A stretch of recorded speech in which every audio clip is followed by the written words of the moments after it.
नमस्कार मैत्रिणींनो, स्वागत आहे तुमचं माझ्या ज्योतिष किचनमध्ये। आज मी घेऊन आले आहे आपल्या गावाकडची एकदम पारंपरिक भाजी, ती म्हणजे पावट्याची भाजी। सर्वप्रथम मी इथे पावट्याच्या शेंगा स्वच्छ धुवून व त्याचे लहान लहान तुकडे करून घेतले या पद्धतीने।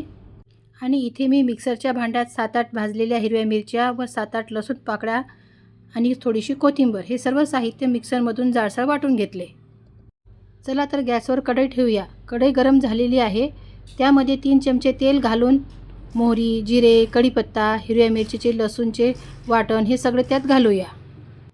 हे वाटण तेलात छान झाले की लगेचच एक बारीक चिरलेला टोमॅटो घालूया व त्याला एक 5 मिनिट वाफ देऊया, त्यामुळे टोमॅटो छान मऊ होतील। टोमॅटो छान मऊसर शिजले आहेत।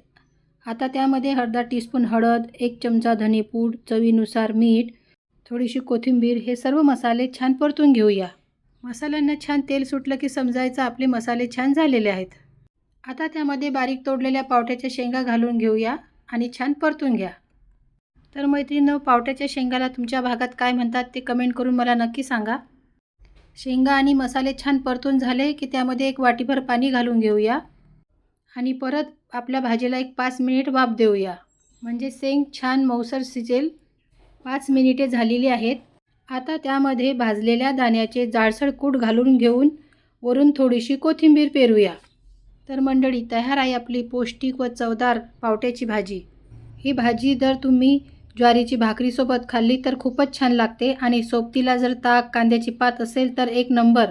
ही भाजी तुम्ही पोळीसोबत किंवा वरण भातासोबतही खाऊ शकता। तर माझी रेसिपी तुम्हाला कशी वाटली कमेंट करून मला नक्की कळवा।